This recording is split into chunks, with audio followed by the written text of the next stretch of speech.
verses 19 to 25. The Bible says,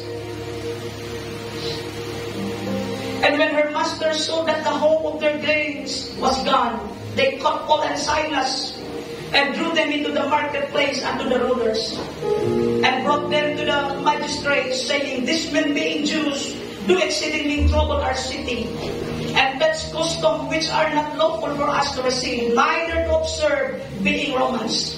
And the multitude rose up together against them, and the magistrate rent off their clothes, and commanded to beat them. And when they had laid many stripes upon them, they cast them into the prison, charging the jailer to keep them safely. Who, having received such a charge, thrust them into the inner prison, and made their feet pass in his stocks. And at midnight, Paul and Silas prayed and sang praises unto God, and the prisoners heard it." God wants me to preach to you this morning about there's a miracle in praise. Let's bow our head and pray. Musician, please stay. Lord Jesus, we humble ourselves, Lord. This message, Lord, is your will, and it's not my will. Anoint my lips, Lord, upang maging pagpapala, Lord, sa iyong mga kaanakan na nagsasuffer ng karamdaman, my Lord, and yet they are here, Lord. Anoint their ears, Lord. At hayaan mong madaya kang kumilos. And we believe, Lord, that there is miracle in praise. We expect something this morning, Lord. At hayaan namin ang iyong banal na Espiritu Santo ay kikilos kay Jesus. Sa iyong makapangyarihang pangalan, in the name of Jesus Christ we pray. Amen. You may be seated, mga kapatid, not too long. I will not preach too long. Praise is one of our favorite subjects. I love to hear praise, and I love to praise the Lord. The Lord also loves praise, because He commands praise.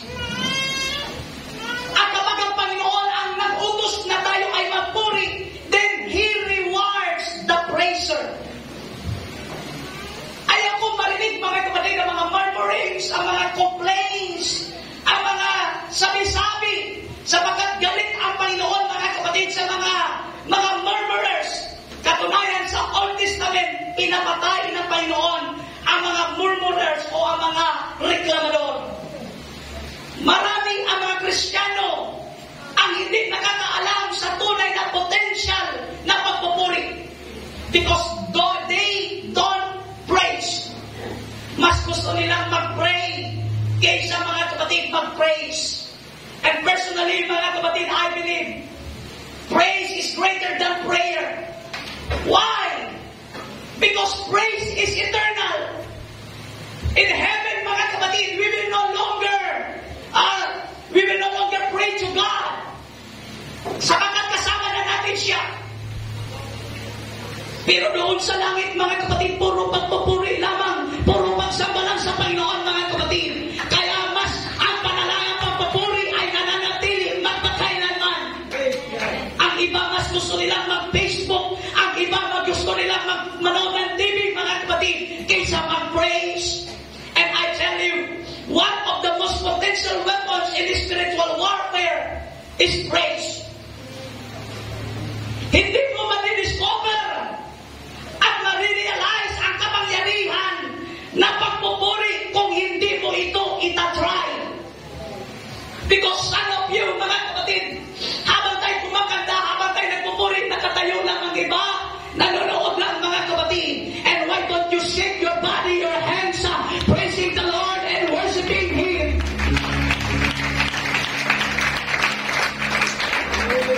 If you have been praying and nothing happens, itry mo yung pagpupuri. Kung nagpe-pray ka at walang nangyayari, itry mo yung pagpupuri, because there's wonder in praise. May mga maganda, mga kapatid, na hindi mo makuha sa prayer, na maaaring makukuha mo sa pagpupuri. Because truly, there's a miracle in praise. At naranasan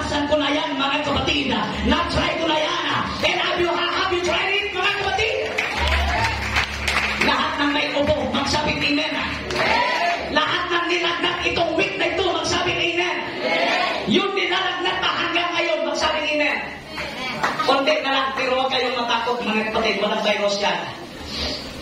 There's miracle and praise. When you praise, you invite the presence of God. Ang pagpupuri, mga kapatid, is a magnet that attract the presence of God. Praise. Isa kang magnet, mga kapatid. Nagpupuri ka. When you praise, niminamagnet mo ang presensya ng Panginoon. Bababa siyang ganyan, mga kapatid. At kapag ikaw ay nagpupuri, meron ng milagro mangyayari, mga kapatid. When your life seems dry and boring, i-try mo yung pagpupuri. Kung boring ka na, at parang dry ka na, iba, mga kapatid, ang nagpupuri. When you are depressed, try mo yung praise. When you are down and lonely, i-try mo yung pagpupuri. When heaven seems like, mga kapatid, na parang silent at parang walang tugon, mga kapatid, pagdating sa langit, i-try mo yung pagpupuri. When you need a miracle, mga kapatid, try praise. Kailangan mo ng kagalingan, i-try mo yung praise. When you need revival, try praise. And when you need the baptism of the Holy Ghost, try praise, mga kapatid. Because there's a miracle in praising the name of the Lord. Alam niyo, ang buhay o ang church na kulang sa praise, dry yan, mga kapatid. Walang revival yan. At malayo ang presensya ng Panginoon. Why? Because God has no habitat. Kapag walang praise, walang pananahanan ang Panginoon. Ang church na kulang sa praise, mahina yan. Defeated na church yan. Try to do a lot of praising, and you will see the wonder and the miracle of praise. Sa langit, puro lang pagpupuri, mga kapatid. Puro pagpupuri at puro pagsamba lang tayo doon sa langit. Kaya we must do a lot of praise. Kasi eternal ito, mga kapatid. Hanggang sa langit ito. Kaya sa langit, pag hindi ka marunong magpuri, mag-kick out ka doon, mga kapatid. Makapababain ka o palabasin ka ng Panginoon. Sapagkat doon sa langit, yung mga matitinding magpuri, mga matitinding magsamba sa Panginoon.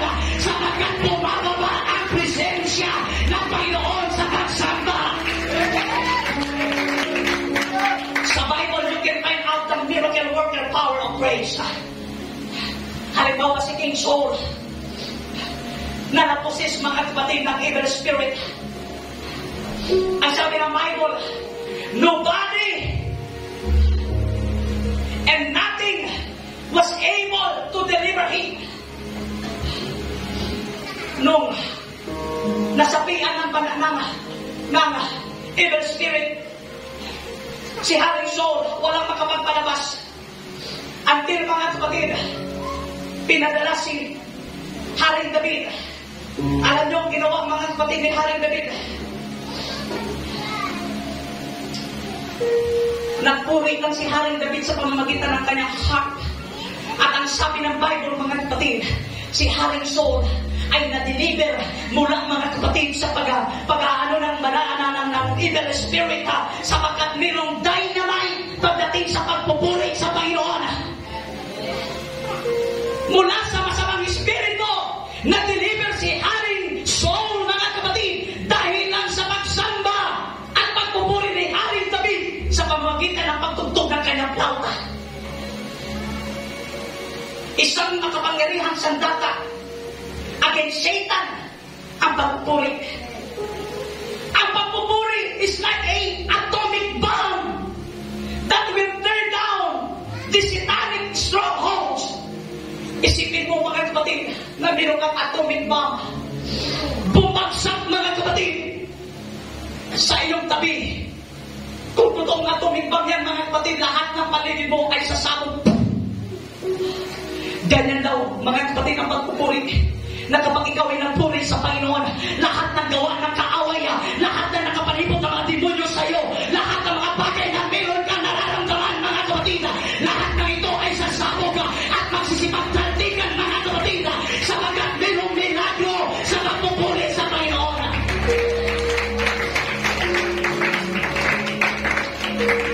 Praise will cause destruction to Satan's kingdom. Kaya pipigilan ka niyang magpuri. Gusto lang niya magreklamo ka ngayon. May sakit ako. May ubo ako, bawal ako yung pawisan. Baka mamaya, lalong lalaba ang sipon, ang magdat. Ang gusto niya magreklamo. Pipigilan ka niya, mga kapatid. I do a lot of praising. And God will be magnetized and come down the presence of God. Sapagkat mga kapatid, when He comes down, because of our praises, Satan will have no recourse but to retreat because He cannot endure praise. Allergy ang kaaway sa pagpupuri, mga kapatid. Kaya kapag ikaw ay nagpuri na sa Panginoon, wala nang recourse, wala nang tulong ang gagaling, mga kapatid, sa kaaway. Magre-retreat yan, mga kapatid. Uuwi yan sa kanyang kuta sapagkat takot yan sa mga nagpupuri sa Panginoon. Satan cannot coexist with God. He has no alternative kundi tumakbo na lang siya paalis, mga kapatid.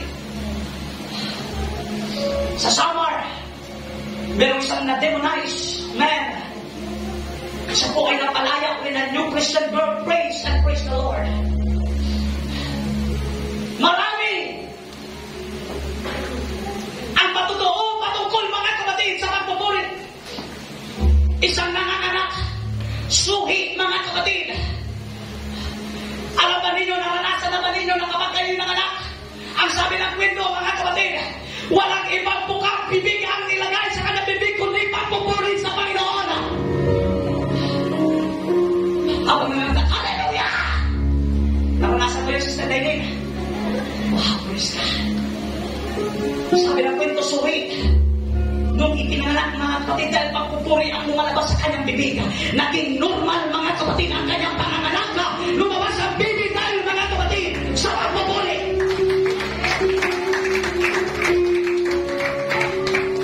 And lastly, bago tayo magpuri, kahit nakarecord ko, mga kapatid, I will testify because I am blessed. Lahat tayo kilala natin si Pastor Jeff na namatay, mga kapatid, dahil sa si Sister Chen, mga kapatid, nahawa siya, naka-COVID siya, separi. As in, sabi niya, mga kapatid, sa akin, wala nang panlasa. Nilalagnat, inuupunan doon kami, dumadalaw kami, nadala sa ayaw kami palapitin, mga kapatid. Dahil siya lang mag-isa doon, mga kapatid, sa quarantine area na niya. Ito yung napahanga ang buhat na bless ako, mga kapatid. Wala na siyang nararamdaman sa kanyang katawan. Ibig sabihin, mga kapatid, wala nang pakiramdam. Patak na lahat. Sabi niya, naisip ko, dahil Lord, kinuha ko na rin ang aking asawa. Dahil wala na siyang nararamdaman, mga kapatid, inuubon, sinisipon, walang panlasa, walang pakiramdam, ang mga buto, ang mga sabi niya, mga kapatid. Sabi niya sa akin, na aking Lord, Panginoon, dahil kinuha ko na rin ang aking asawa. Ready na rin akong kunin mo. Pero kung sabi niya, ibibigay ko na ang pinakahuling pagsamba ko at pagpupuri sa iyo. Karamdaman, walang nararamdaman. Ang sabi niya sa akin, mga kapatid, ibibigay ko na, Lord, ang huling pagsamba ko at pagpupuri dahil ready na akong kunin mo. Nag-umpisa daw siyang puri magsamba sa kayoan, mga kapatid. Habang nagpupuri, nagsasama siya. Napuspos siya ng Banal Espiritu Santo. Ang sabi niya, nagsayaw-sayaw siya, mga kapatid. Napuspos siya ng Banal Espiritu Santo. At maya-maya, ang sabi niya, yung lakas na Panginoon na kumpisa sa kamay, papunta, mga kapatid, sa maa. Ang sabi na Panginoon, may kalooban ba? Binigyan siya ng magalingan, mga kapatid. At doon ako na-bless. Everybody stand up.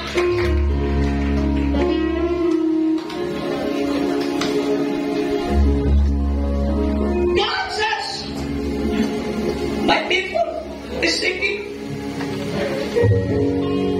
At kailangan ko silang pagalingin. God says, just preach